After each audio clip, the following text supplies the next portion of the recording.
As a black man, I don't take pride in the fact that I can't play basketball at all. And I've said on this pod, I'm terrible at it. I got a Bill Cartwright release and a Charles Barkley golf swing before he got better combined as one. Spears and Steinberg. You know what the it is? Aries and Andy, Jew and the Jerk. You know it's time to get this work. The real raw, gutter, uncut, cold.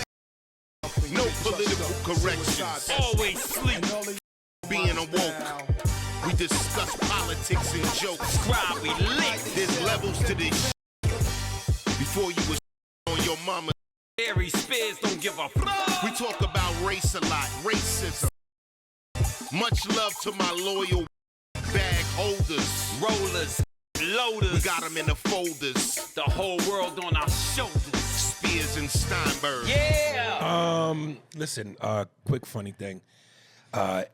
We ordered Jimmy John's because it's right like a step away from the hotel here. So that was our lunch before we began the pod.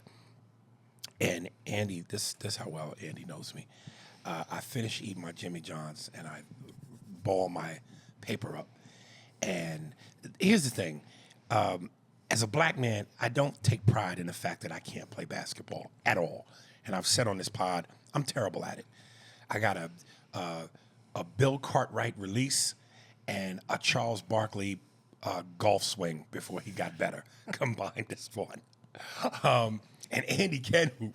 So I ball my paper up. And my goal is to shoot it in this trash can. About 5 feet away. 5 feet away. So I go to Andy, I go, I bet you a dime. And I couldn't even finish it. And he goes, I'll take it. So I shoot the and it ends up in Harlem somewhere. And we're in Omaha. So then Andy balls up his and just flicks it. And he pulls a Halliburton. And it bounces off the rim of the trash can into the trash can. Up and down, yeah. Up and down. Dude, we're 5 feet away. Yeah, but it was a perfect definition of you can't, he can. Yeah, well, that's how I feel on stage. Okay, it all balances It's out. out. So speaking of Subway sandwiches, I'm eating mine, and when I get mine, I always get an Italian. I tend to do no distractions, meaning no veggies. I just want to say it's Jimmy John's because if we ever get a sponsorship, I'd like to be sponsored by. What do I say, Jimmy Jimmy John's? You said Subway sandwiches. When did I say Subway sandwiches? You just said Subway right now. No way. Yes, you did. Okay, so Jimmy John. Yeah. Is it John? Oh, it's John's. Yeah. So I usually get the same thing no matter what Subway shop I go to. But then, Andy gets what he gets, and I go, Mark has got one. I go, Mark, what'd you get? And he goes, I'm not really a fan of Jimmy John's, which is blasphemous to Andy because Andy loves On the road, I love Jimmy John's. They bring it to you, too. Okay. So then I asked Mark what he got. He said, because I'm not a fan, I really don't care. So it prompted me to ask the most infamous question, as we sometimes talk about what we like and the breakdown of food.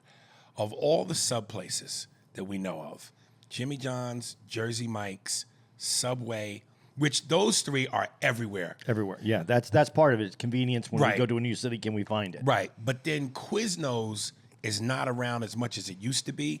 And the only place to get Blimpie is usually New York and New Jersey. I've never seen a Blimpie place. They used to have them in Phoenix.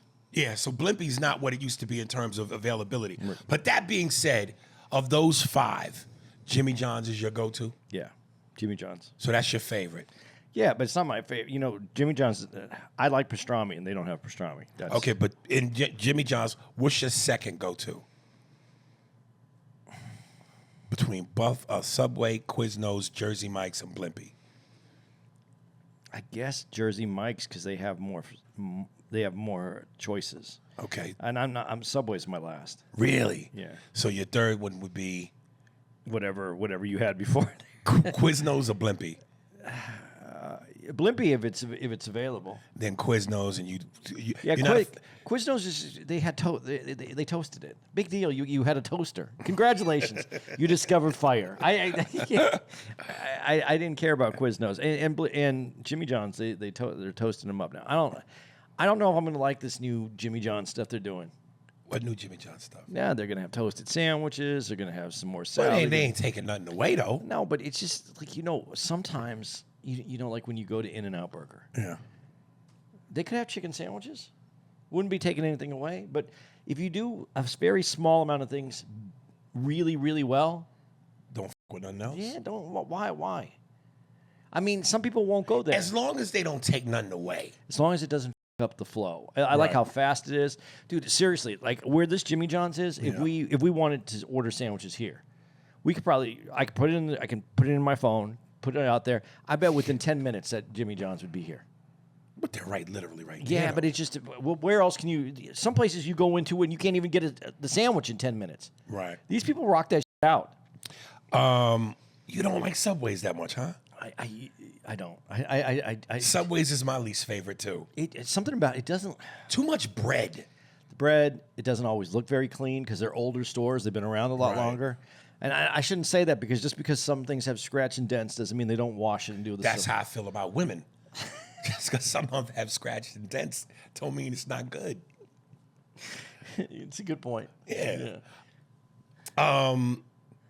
Dude, my favorite, I gotta say, it's almost a fight between, well, if it's available, Blimpie's my number one. That's your go-to? That's my go-to. Because of New York. Well, no, but it's something with the oil and vinegar mixture with the meat. Okay. But I would say Blimpie's my number one. Jersey Mike's be a little too salty sometimes. You know, I something about their meat looks weird. Like Jersey Mike's? yeah. I've never. I love Jimmy John's bread. because they make it fresh right there. Yeah, and when they hollow it out, it's really thin.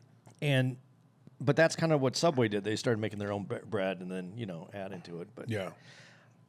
Jersey Mike's, it's just it's good. It does its job. Yeah. Yeah. What? It's by and far the best sub place. Out So of that all is those your three. favorite, Jersey Mike's. By far. Have you ever had Blimpie? I've never had Blimpie. Have you ever had Quiznos? Oh, I love Quiznos, but I don't know what they did with their.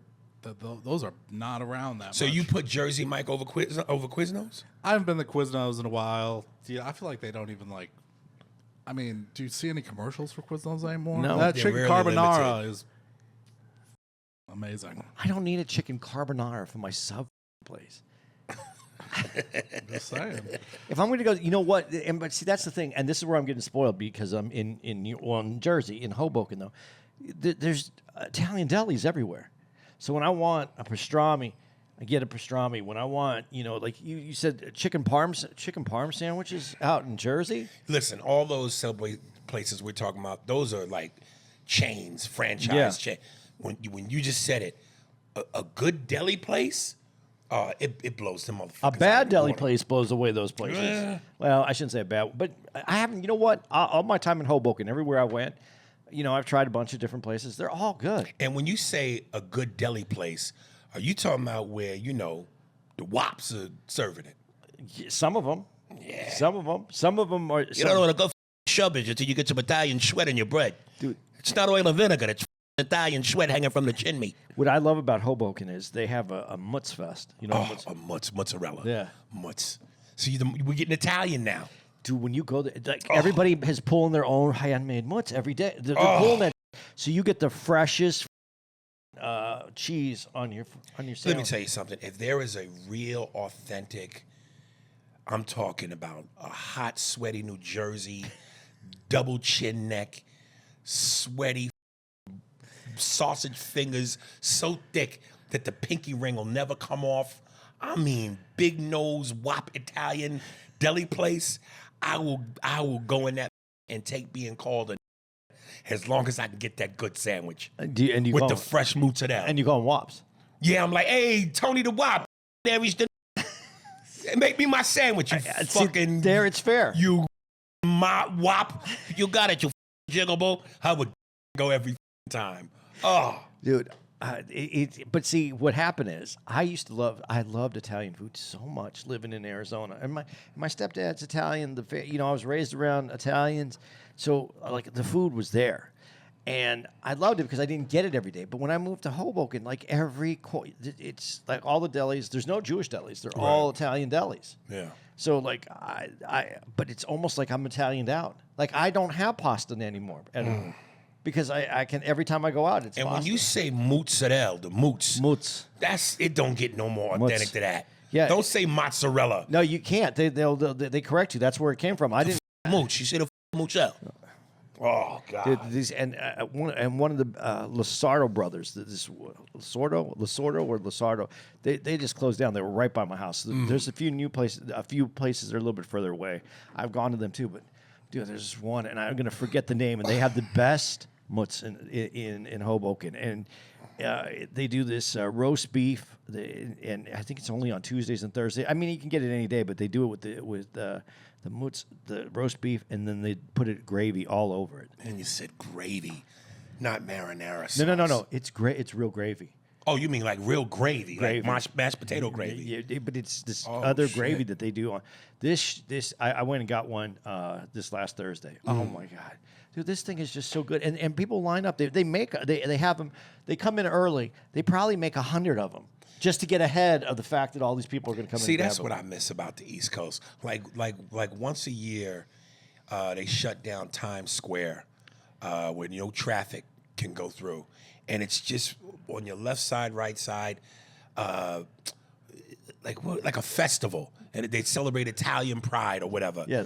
And it's the only time you could get an authentic Italian sausage sandwich on that hoagie with onions and peppers. You can get it in Little Italy all the time. They have them. Yeah, that's New York. Yeah. I mean, that don't exist in L.A. No, but that's. There's certain things that's why you have to be around New York. Let me tell you That's something. what you get. An Italian sausage sandwich, the kind when you bite in it, you hear that snap with some Tabasco, I'm not big on peppers, but some onions. Oh, Jesus. Dude, what's your Asian food? Like your Chinese food? Do you like Chinese food? Love it. Dude, that's the thing that I haven't delved deep enough into. Man, you can go into Chinatown. Let me tell you something, dude. It's not from Diners, Drive-Ins, and Dives, but the old lady found it. When you come to L.A., I got to take you there. There's a Chinese place that we went to. I mean, it's like they literally will pull the lobsters out the tank and show you, is this the one you want? Crab. You sit at the table. It's got the spin wheel. Oh, Jesus. Oh, Jesus. Yeah, but that sounds expensive. It's expensive. It's Not crazy. Unless you get, crab and lobster. Under $10, man. You could fill up for 2 days. You talking about them Chinese spots on the East Coast where, you get the dumplings. there's gunpowder and cat pieces in it. There's dumplings, man. You get I think 8 of them for $5. Yeah. The rice. I don't eat pork, but you can get it with chicken. I don't know, man. I got to spend more time going there. Man, that is the one thing that I understand why people that live outside of New York, when they said that they're looking for Chinese food, they go, "There's no good Chinese food here." So I'm excited to try the one. Oh, you're gonna love it. You're gonna fucking love it. It's like you could go to a hole in the wall in New York. It's authentic, man. Some of those places. I don't know that I want to there's a part of me that wants to go back to Arizona during the wintertime.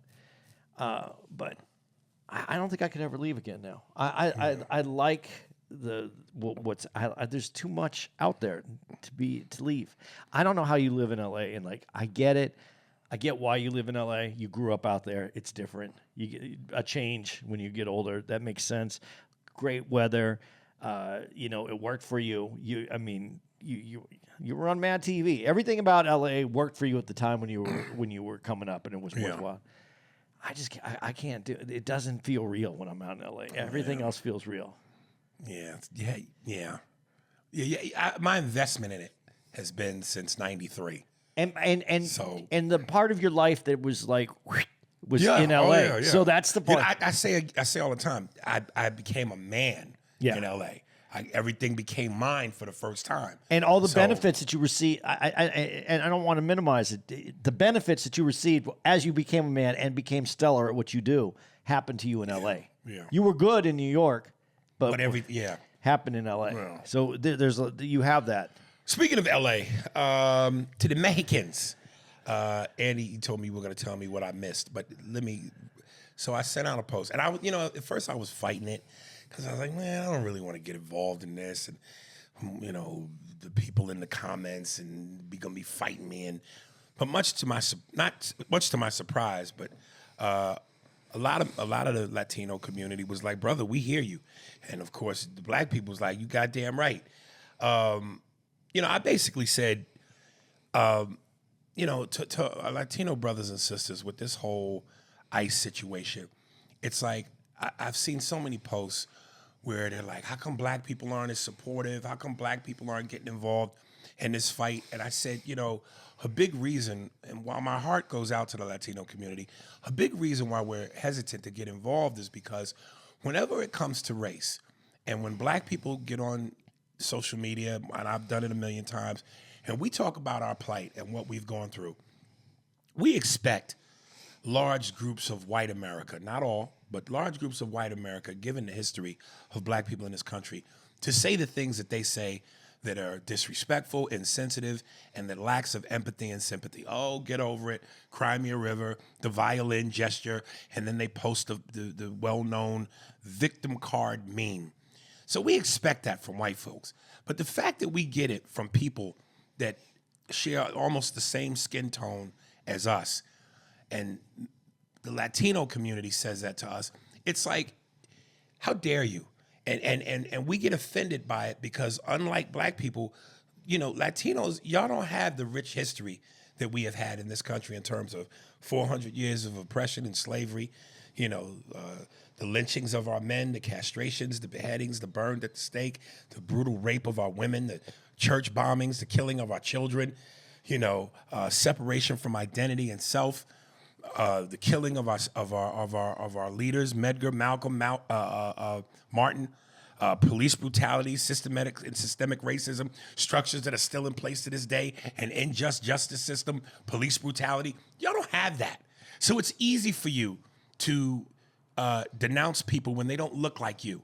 And then the second part to that is there are so many people in the Latino community who crave white acceptance so bad. And that you feel like in order for you to gain it, you have to shit on us the way they shit on us, even though technically they don't like you either. So like Paul Mooney said, you got your wake-up call. The Latino community, you're getting your wake-up call. This is not a playbook that's unfamiliar to us. We've been going through this. So now you're going through it. And now you want our help? So I know you're going to tell me where I missed. And I'm almost even curious because, Mark, I'm watching you, and I see you shaking your head. When you were going over that long list, I was like, I just want to slide something in there. Like what? Like Milli Vanilli or something. Was that a joke? Yeah, yeah. Oh. Kanye West, something. All right. We're going to get him a whiteboard, and we're going to have him write something down before he says it so that we can go, okay, go. I thought he was going to say something poignant. So what are you saying? You just want to sit by and watch the Hispanics? No, but they need to understand. Now it's your turn. No, they need to understand. Y'all just showed up to the podcast. Why you're not jumping in? Why we're not jumping in? Because so many times you have been disrespectful and disregard our plight and tell us stop playing victim and get over it. It happened so long ago. You weren't a slave. So now you're getting a taste of what we've been going through. Okay, but I gotta. We've had some of these conversations before, so I did a little. I have done some research, and I'll tell you this part. Here he comes with the numbers. No, some of the parts that you're missing, that you are missing. First of all, I don't disagree with you on anything that you said. I don't disagree with you. I just think that you're missing a few things. One, over 5 lynchings. I said, Hispanic people were lynched. Mexicans were lynched in the Southwest. 5,000 is what they had the number at. When was that? From the inception of America. I don't doubt you about the numbers. I don't doubt you. So when you say that it's not, I just think that it's overlooked, and I think that it gets overlooked in what they went through. The oppression for Mexicans coming in the Southwest, as the country moved from its 13 colonies all the way to California. And then a lot of people are going to talk, and this is where I don't want to get into this too detailed because we're going to have arguments on how we achieved, how America achieved from coast to coast. Just real quick, I'm not doubting you at all on the numbers. As a matter of fact, I even recall at one point, because we've had this conversation, somebody sent in something to me on an email when I said, show me the pictures. Show me the pictures of white mobs lynching Hispanics. And someone sent me a picture. So what I will say is this. I don't in any way doubt what you're saying. But I don't think that the trauma of that is as nearly as strong as what black people went through in this country. So much so, I don't even think a lot of Latinos know what you know. Okay. And because they don't know it, and because they haven't had the weight of it as much as we have, they don't care. Well, no, but there's another part of it that makes a huge difference. And then again, this is what I'm saying, where the miss is, because we have to understand there is a miss. Early in the podcast, I talked about when there's been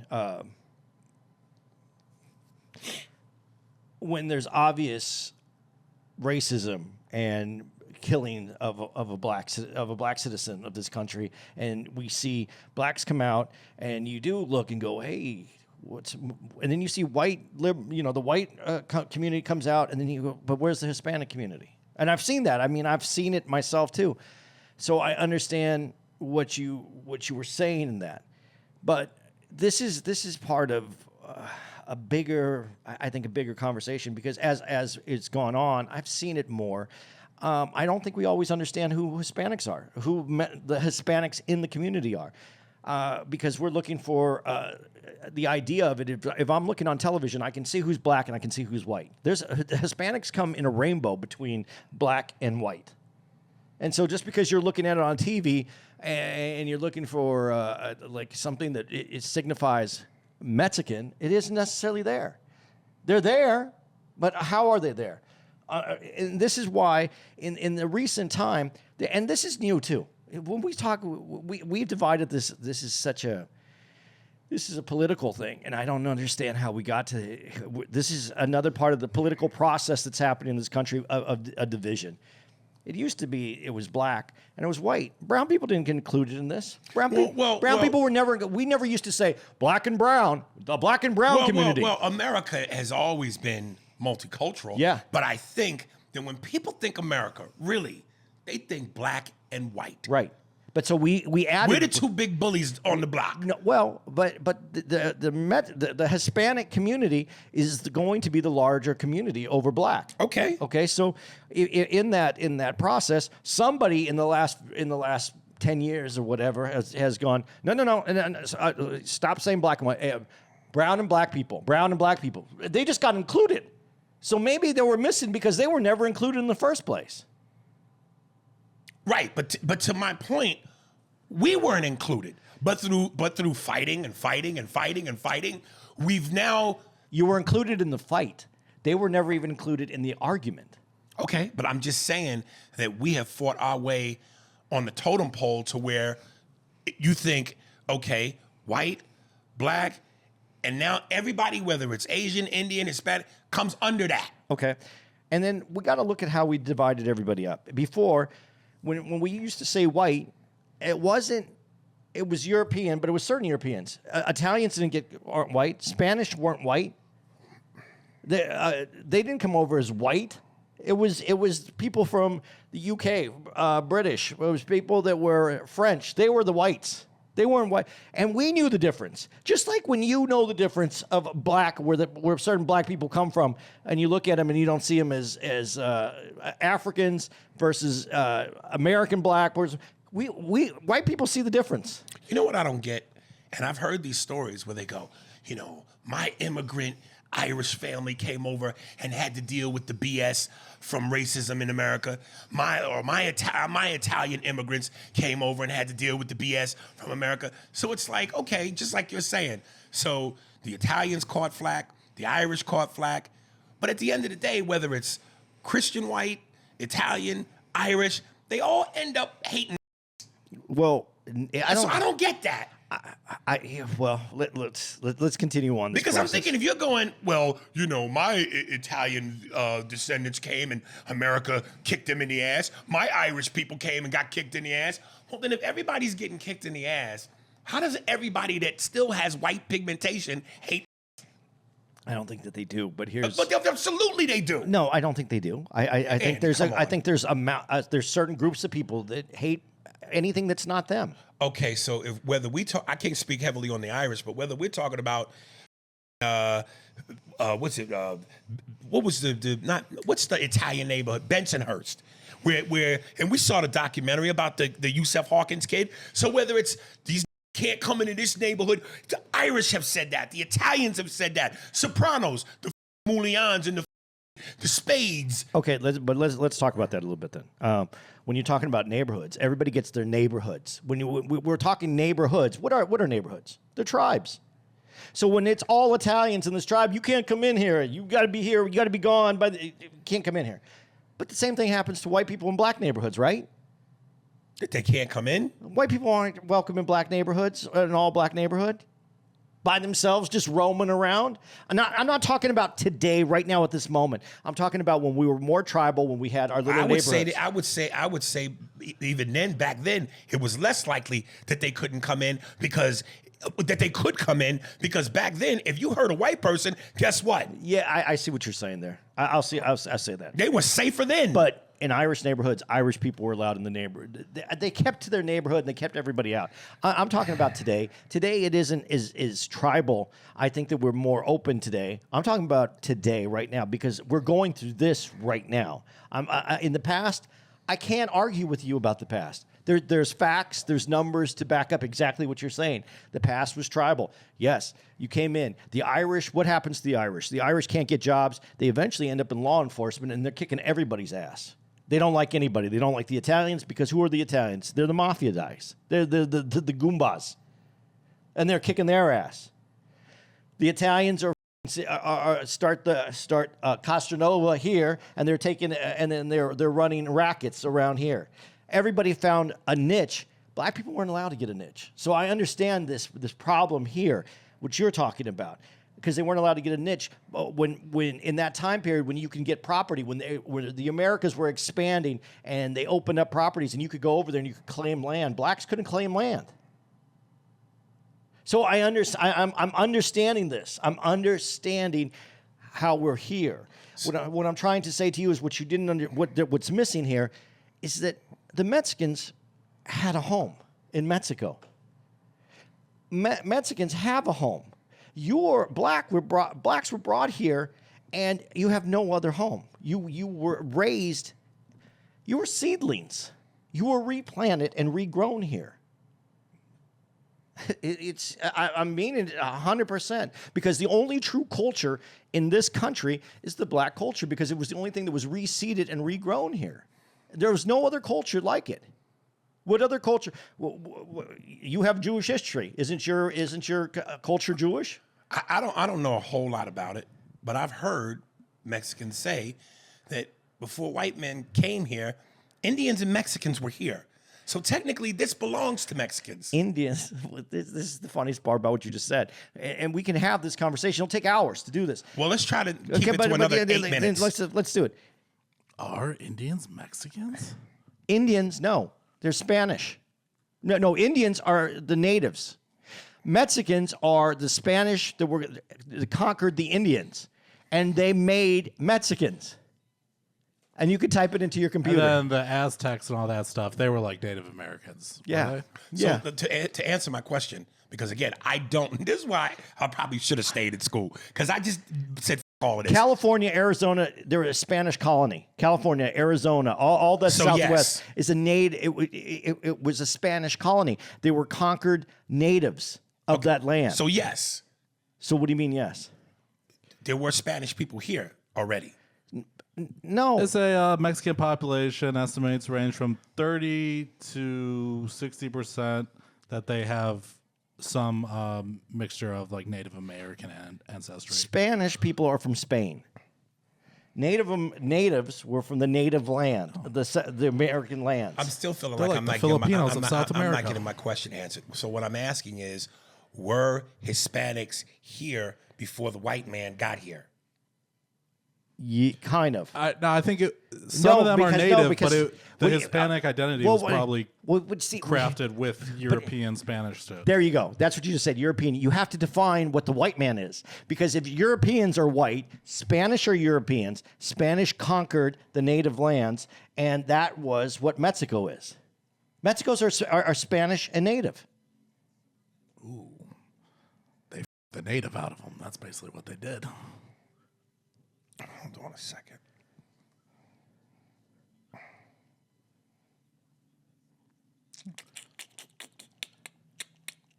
So, But it's it's a mix. It's a mix. It doesn't change it. But what you want to say is there was a Mexican-American war, and the land was conquered by America, and it was taken away. It wasn't just taken away; it was also bought. There was monies paid for the land as well. Damn it. So it's kind of their land. When you wanted to. It's Kind of. well, everybody's land has been conquered. Whose land hasn't been conquered? I don't know. Yeah, I guess Chinese. I'm sure. I'm sure if you look on old maps, it depends on what area you're talking about. China is two different groups as well, right? There's two different languages spoken. Why was there two different languages spoken? They were two different people. Yeah. So, as we get into conquering, this is why this conversation. I want to play something real quick. Okay. No, she's wrong. All right, hold on. Who Go does ahead, be? Blair. Blair. I don't want. Let me take that back. She's not. She's emotional. But is she wrong? Yeah. Tend to be emotional. That's funny. I don't know why this won't play. It won't let me do the volume. I've noticed that some of these aren't playing. Yeah, they won't let me do the volume. Wait. Do it again. See? I wonder if this is something they're doing because. Trying to cut out the. Yeah. Oh, but you know this chick? No, I saw your post. I saw your post. Oh. Okay. All lands are conquered. All right. That's how point of saying that? That's how they become lands. When we were our 13 colonies, they were the Dutch was here. We took over colonies, or we joined together. This wasn't. There was the Dutch, the French. So were real here. quick, because we need to jump into this Yeah. Kanye West thing. But so is that what I was missing? That's kind of what you're missing. And the other part is that I want to say is it's not white acceptance. Mexicans that come to this country want to be American. They want to participate in the American dream. They want to And be they often American associate that with whiteness. because they don't want to be. Because to come from We're Mexico, good role models. to come from Mexico to this country and have an opportunity. I told you my uncle is the first generation American here. And he, as I said, got a job as a janitor in the hospital, raised 5 kids, owned a house, had a car. That for him, most people would go, that's success? Yeah. We have become very unappreciative in our country. The people who live in this country are unappreciative of the opportunities that they have. When Mark talks about, that's not a job an American's going to take, he's right. And it's unfortunate because we become very lazy, and we can do financially better to live off the government than actually take that job. Mexicans that come up to become citizens of this country, they want to be citizens of this country because they know what opportunities they've been allowed to have by coming here, becoming I a don't think citizen. people necessarily associate it with whiteness. Yeah, they do. No, because what are they going to be like? One day I'm going to be white. I think they associate associate with the opportunity. Opportunity and culture. They want to be part of the American culture, the American dream. So why is it that there are Latinos within their own community who say that? What do you mean? Some of them want white acceptance. Because just like in the black community, when someone wants to be part of the community, the American experience, they want education, they want to do more, and they associate that with whiteness instead of being just progressing. Sometimes it's just progression. It's not about becoming, I want to be part of that community. No, you want to keep your blackness, but you want to be, so if This is one of those things where I can't necessarily prove I'm right, but I know I'm right. So I'm gonna put the fuck ISIS symbol in the air. To any Hispanics that listen to this podcast, write in and tell me, in terms of what Andy is saying and what I'm saying, what the deal is. AriSpears45@gmail.com. Yes, because I understand. I hear what you're saying about the progression part, but I still believe that there are certain people within the Hispanic community that look at white as a certain standard that's better than I won't deny everybody that, else. but you don't think, I think that anybody coming from a minority community, some in a minority community who can look up and go, oh, I want that, and they associate it with the whiteness. I'm not saying that's not true, but that I don't think is what overall in the Mexican community is looking at. They just want to, when America happens to Mexico, Mexicans didn't leave. They just became part of America, and they became American. And they don't necessarily act the same way that people expect Mexicans to act, because they've been in America their whole time.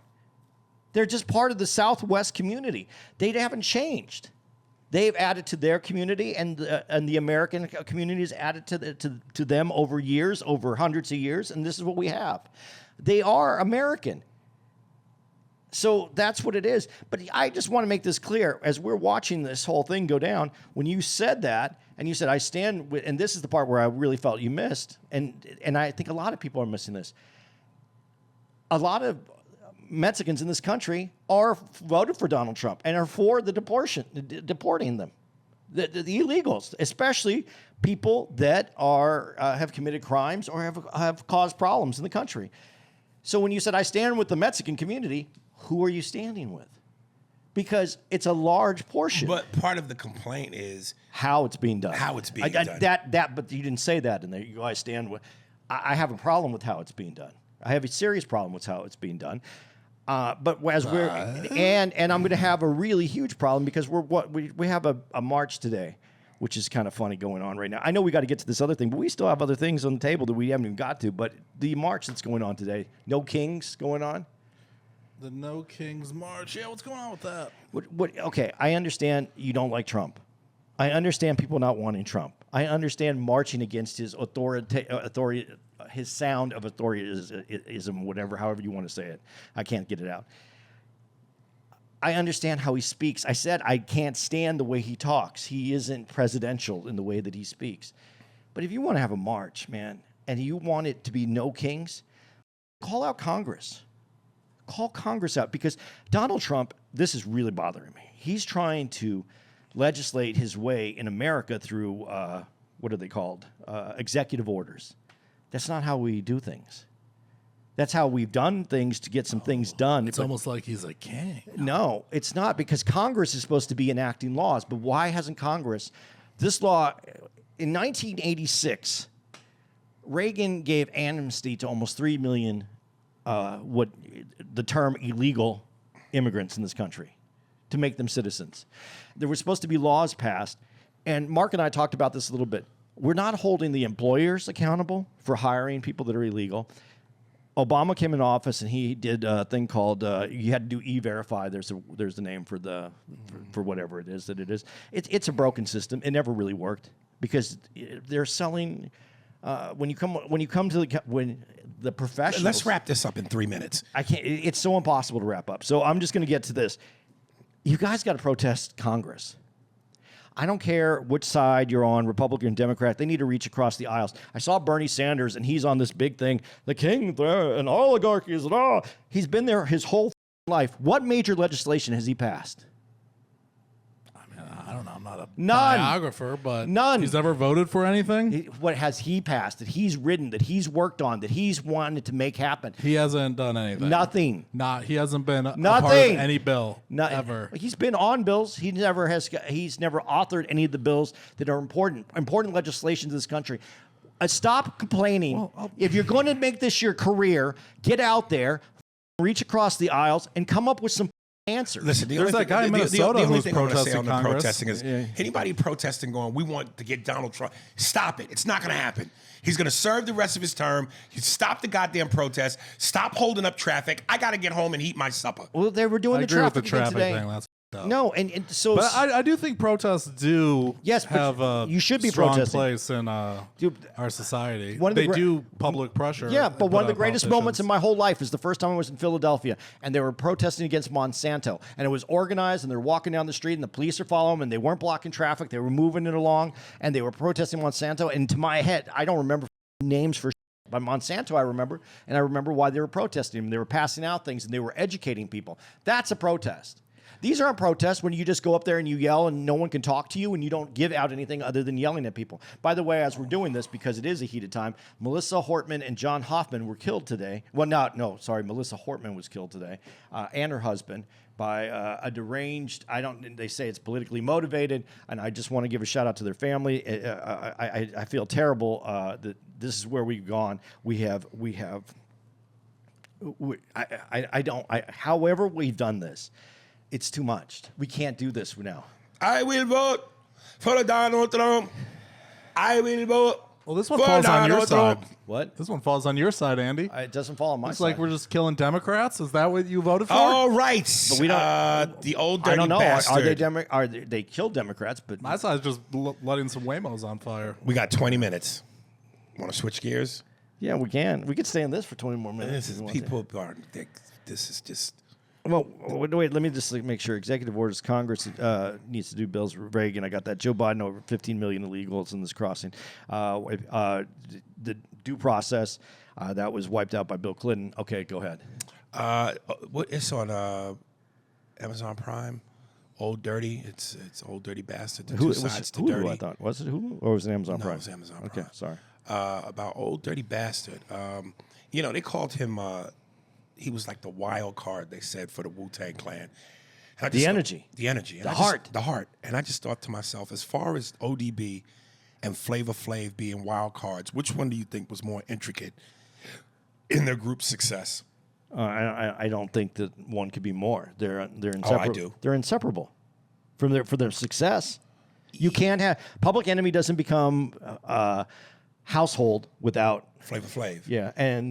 But Wu-Tang, are they household? I say, No. I mean, when I'm saying household, I'm talking America, like at the football games. You know what I'm saying? You know what I'm trying to say right now? I'm talking broad brush all the way across the country. I think they both, for the hardcore rap fans, yes, they couldn't be bigger.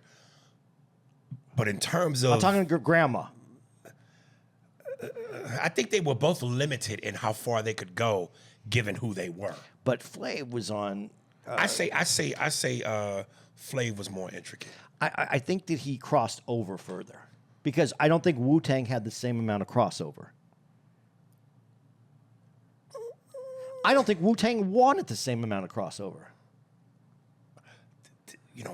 White boys rocked with Wu-Tang hard. Dude, I love but Wu-Tang. Public Enemy too. But I'm just saying it was an easier crossover for Public Enemy. And listen, I'm not knocking Public Enemy. If you listen to Public Enemy's lyrics, they're hard as Military, yeah. So they just happen to have a front man that made it easier to digest for the mainstream America. Yeah. ODB, he was a different cat. Yeah. But could you have Wu-Tang? Well, we watched this. It didn't sound like we could have the same Wu-Tang without him, but I think we still have a Wu-Tang. Yeah. Yeah. It's just a different Wu-Tang. Yes. I mean, he was that colorful dude that you knew, but did you need him? Did you really need him? He's intricate in so many of their songs. You know it's him. Yeah. You know what the vibe that he has makes it work. But again, like you just said, that's the same thing on the other side. I don't know. I don't know that one. I don't think that you have exactly what we have without either one of them. I think they're both as important. I do think that ODB had this. I don't know. There's something about how does Wu-Tang cross over the way that it does? Is it because of him? Do you think it is because of him? When you talk about white dudes loving Wu-Tang, or is it just Wu-Tang? I think. Listen, I think the three most intricate pieces, and I'll throw ODB in there, but he's last. But of the, for me, and I think the most successful and recognizable names of Wu-Tang were Ghostface Killer, Method Man, Raekwon, and ODB. Now, before I jump and finish this, you were a Wu-Tang fan, right? Yeah. Now I'm gonna test how deep of a fan you were. Name for me all the members of Wu-Tang. Okay. And this is going to be tough for me because, I don't remember anybody's name. We'll say the four I just said. Okay, the four you just said. Go ahead. Okay. Ghostface, ODB, then Raekwon, Method Man, and then there's Jizza, and the other one that rhymes with him. Yeah, I know. I see. This is where my brain just takes the shit on me. Yeah, but it's another three-letter name. What is RZA? RZA. And then the other two.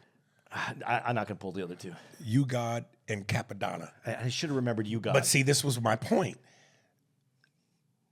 The die-hard to the core Wu-Tang fans know all 8 of them. But the 4 that you knew, Inspector Ghostface. Oh, Inspector Deck. So there's 9. Master Kill. I'm looking it up. He's looking. And there's Master Killer too? Dude, there's over 21 people I thought in there was like Wu-Tang. 80 people.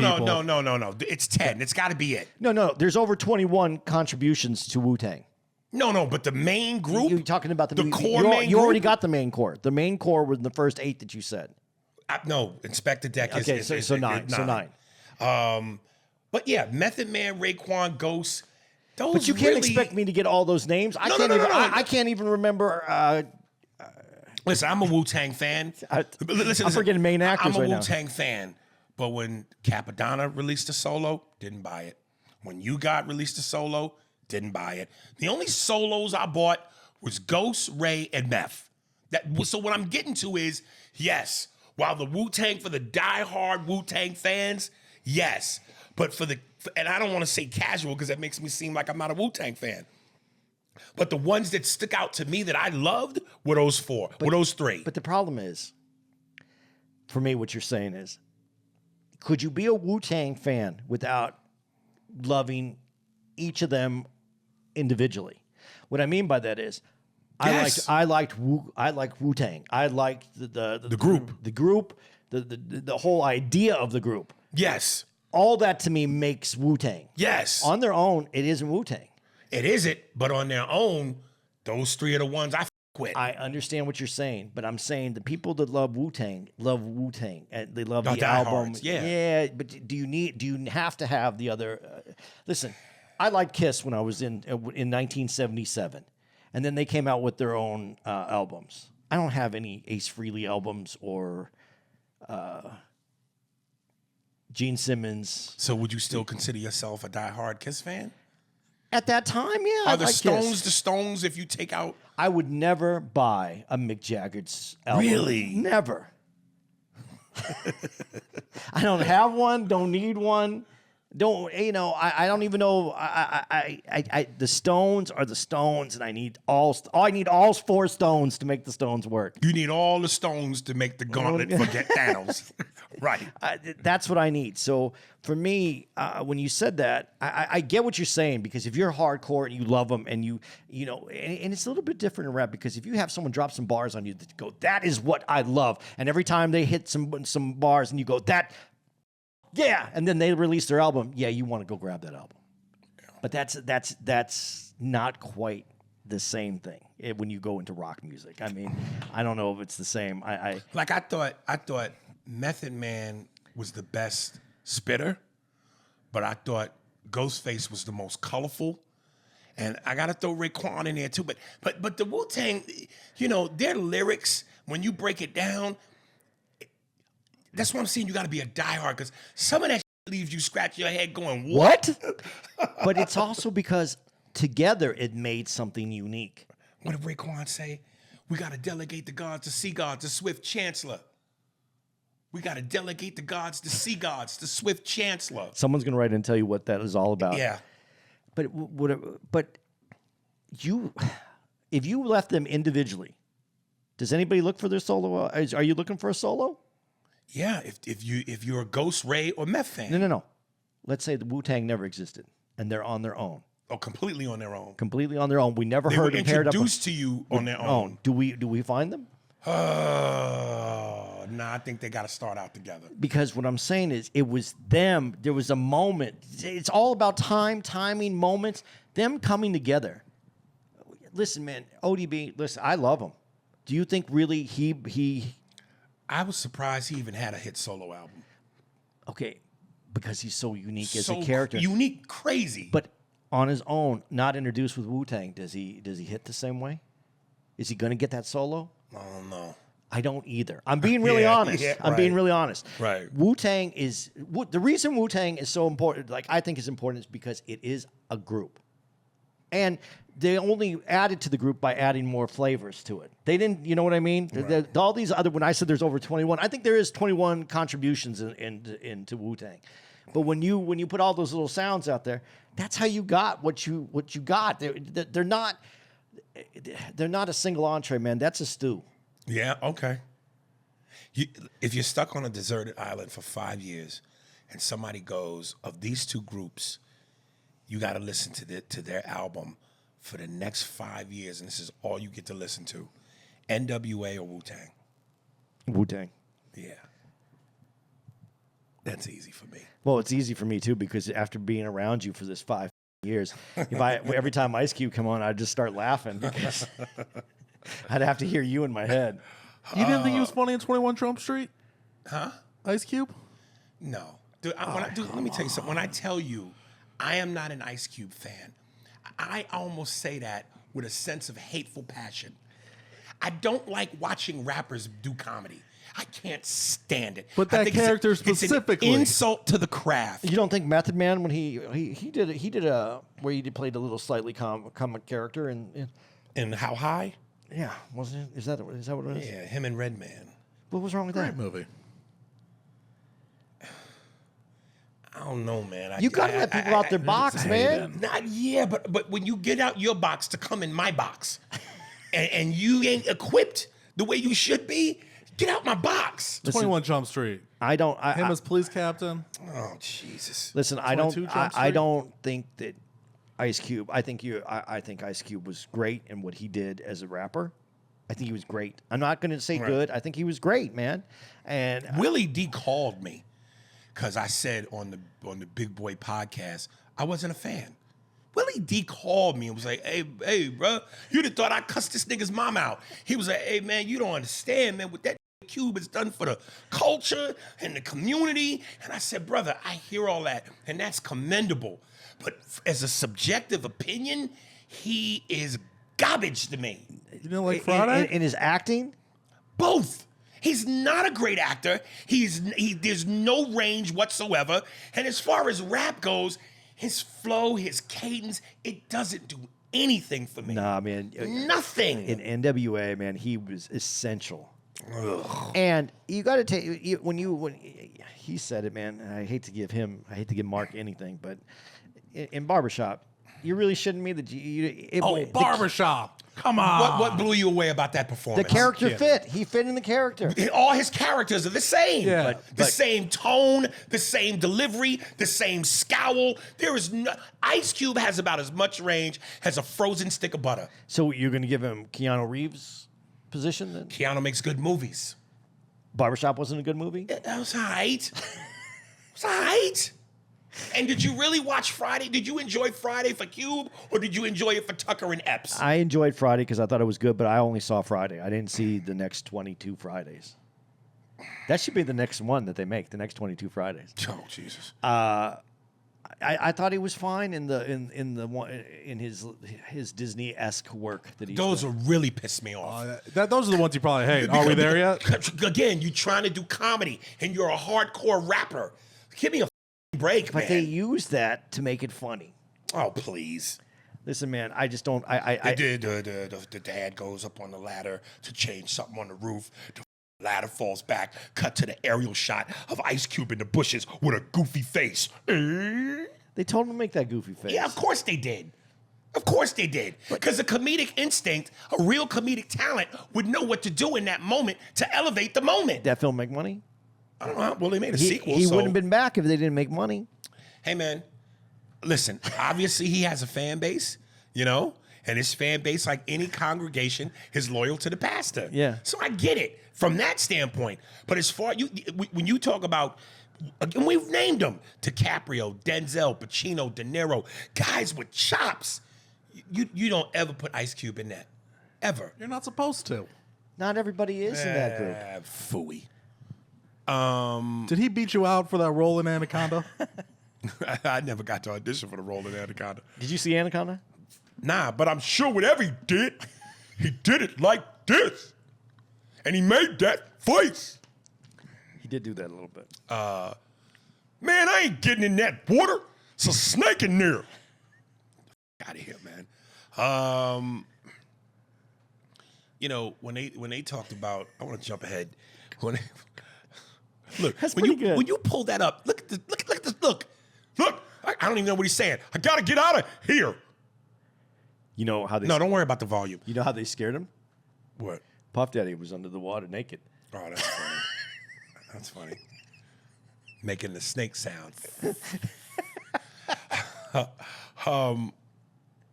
You know, when they were talking about ODP, and he was in jail, he was like, you know, he never went to rehab. Obviously, between the drugs and the drinking, and you know, they cut to Ghost talking about, man, if I could, he said, if you could stand in front of him right now, what would you do? He was like, man, I'll hug him and I'll kiss his face and tell him I love him. And you know, he was our brother, he was our family, but none of y'all went to go visit him. No. None of y'all went to try to put him in rehab. So I got to question the brotherly love. Like, none of y'all went to go see him in jail. Maybe they thought he was.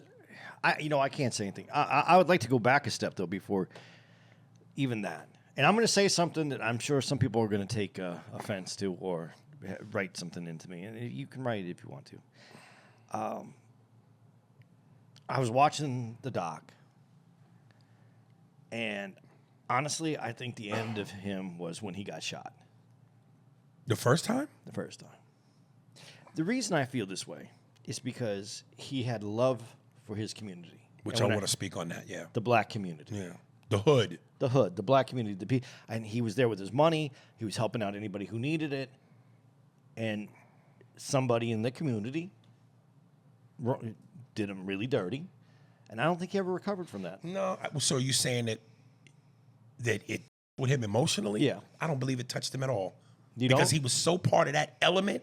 That's just another Tuesday. No, but but he hadn't been shot. He was almost killed for money that he would gladly give away to anybody that asked for it or needed help.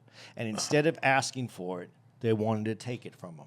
And there was something about him being a loving, giving person that made him poor. But it wasn't like that turned him around and made him say, this and never go back. He still stayed in it. No, but he was never the same. He never. I don't know if I buy that. I just feel that. I feel that hurt him. I feel that really hurt him. That he was down with his community. I think he was too.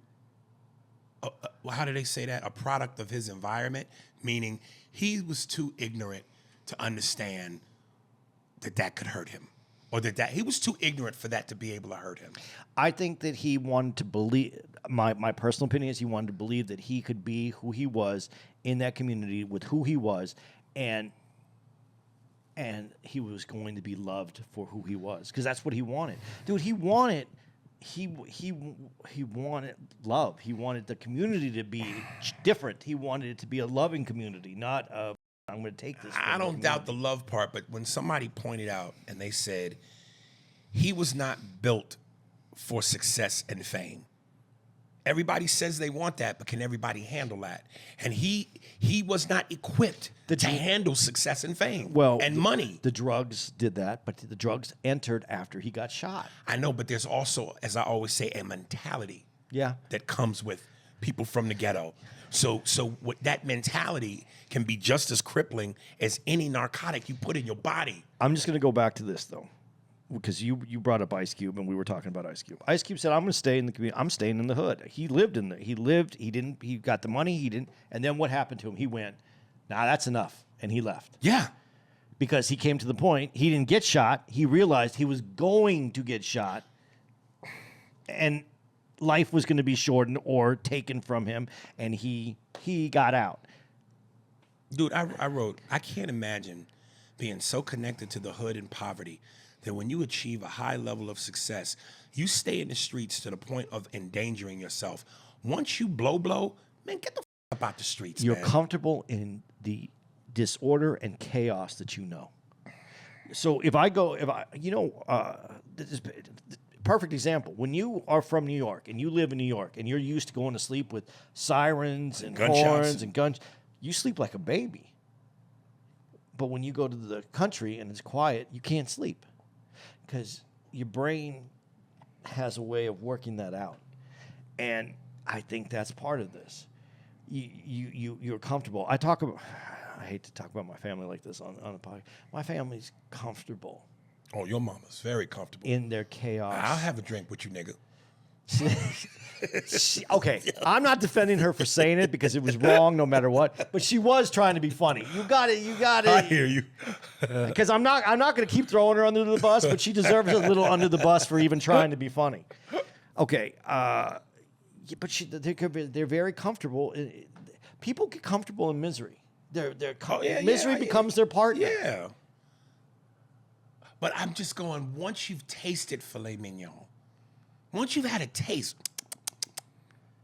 yo, you don't want that? Sometimes you taste from it, you go, this is, they didn't cook this enough, and it doesn't taste right. Let me have the chuck steak and burn that shit. Them the type of that would pronounce taki take. It happens, man. How you doing? I'm looking on this, me and you. What is these shit take mushrooms? You're comfortable in what you know, man. Listen, most like American beef is corn-fed. It's terrible beef.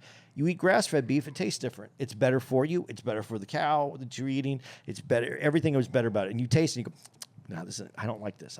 Give me my corn-fed. Yeah. We know what we know. We get comfortable in what we know. And when what you know and what you want to believe in and love shoots you, I think that's a problem. And I don't think that some people, I don't think that's when he started doing more drugs. That's when he started devolving. He was an educated dude. There was something about him when you watch the early part about him, you know that he knows what he's talking about. Dude, there's a part though, I got to tell you guys this. I love what he calls white guys devils. The devil. Dude, I love that. I think that, He wanted to name the album Black Man is God, White Man is the Devil. Dude, I don't know why I don't have a problem with it, but it cracked me up, man. Like, I don't take any offense to it. I didn't take any offense to it. Oh, that's terrorizing to a record company. I understood why a record company wouldn't do it. Right. But to have... But wait a minute. What's the difference, though? Because Richard Pryor named his album That Crazy. And then the album that ODB wanted to name it, he ended up naming it something. Because you're calling yourself that. That Richard Pryor's saying it's towards himself. Right. The other way is towards, like, I can't say, I couldn't do one where I said those crazy. That's funny.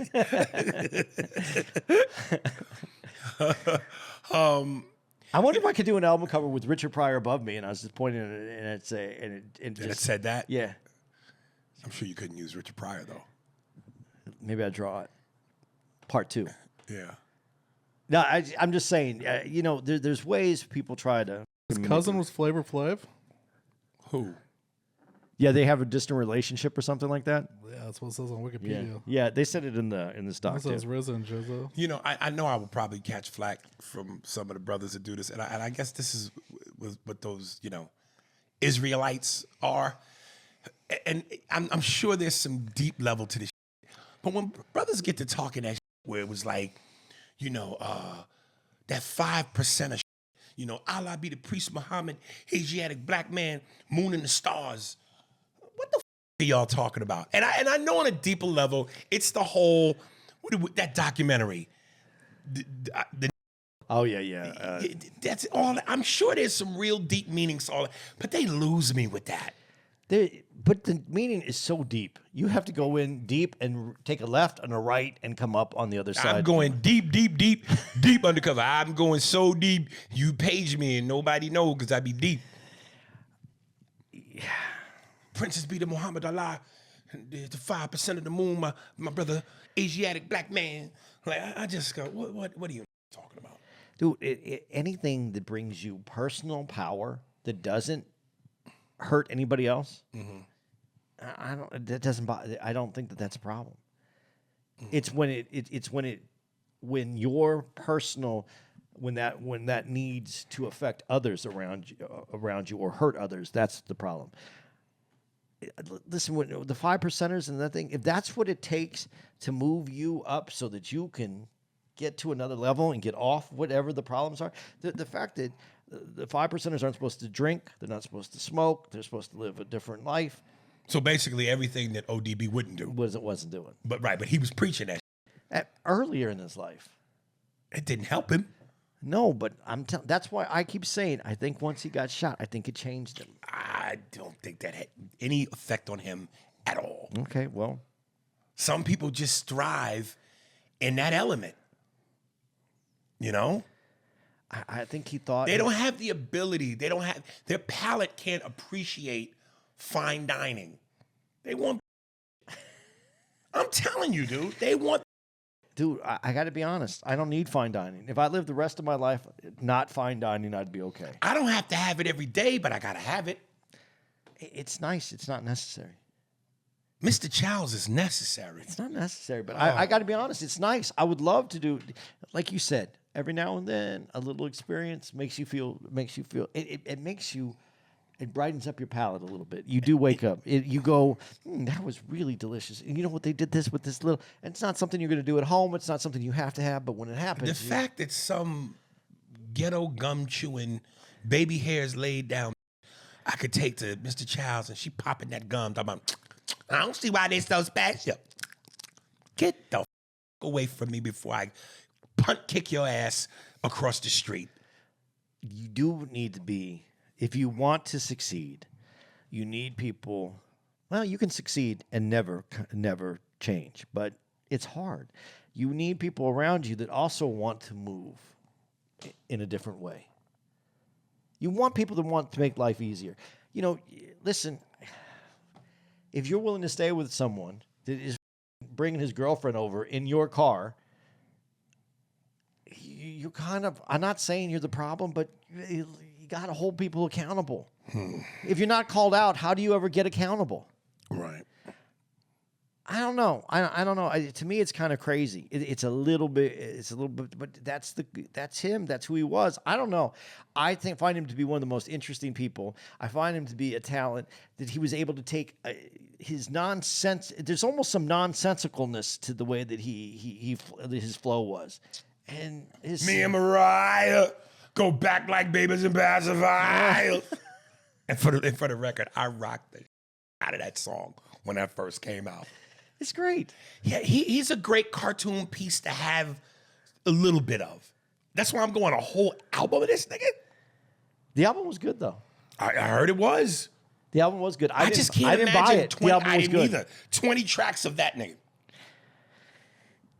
20 tracks of anybody's a lot. I got to be honest. There's no one maybe Miles. Oh, you can name, top tier artists. But any top tier artist, if they come up with it, if they came out with Michael Jackson, Stevie Wonder, Whitney Houston, Al Green. Michael Jackson has some other albums besides his top Prince, albums that I don't have to listen to, that I'm skipping songs on. So does Prince. So does the Stones.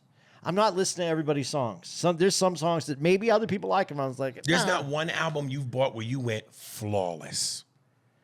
Every song is a banger.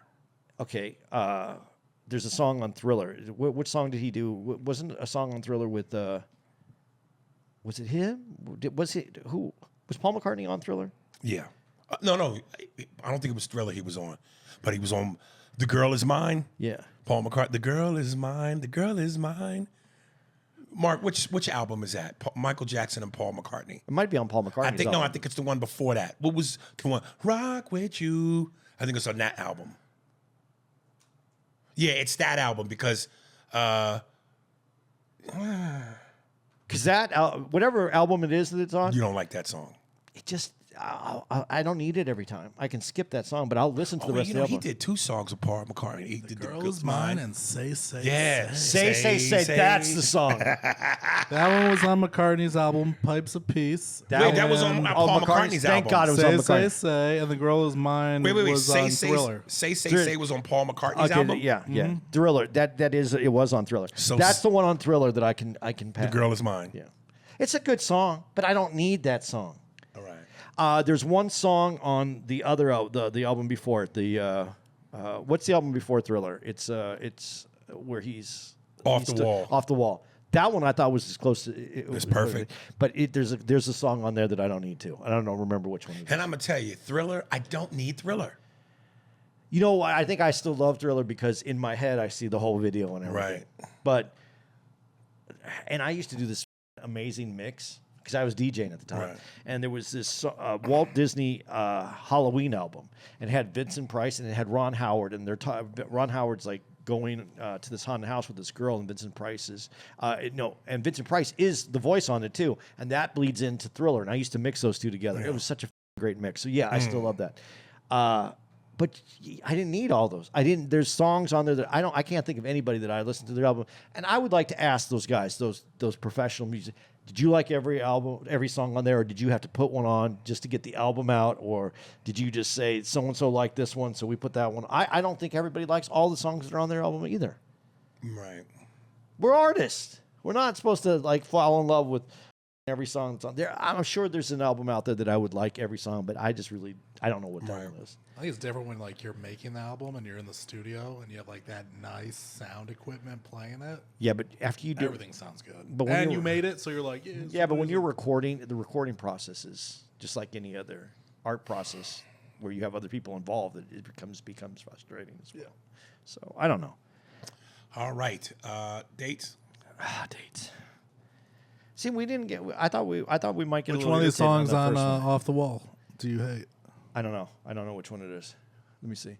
Don't stop to get enough. I'd like to rock with you. Working day and night. Get on the floor. I think it might have been Get on the Floor.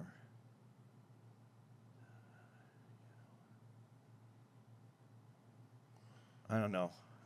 I don't know which one it is, but I'd have to listen to it again. Dates, sorry. Let's get to this. I don't hate it. I just don't need it. Damn, I don't know the tone of this. I'm finding the dates. Sorry. Damn. I know this is going to be cut out, but I'm still feel bad.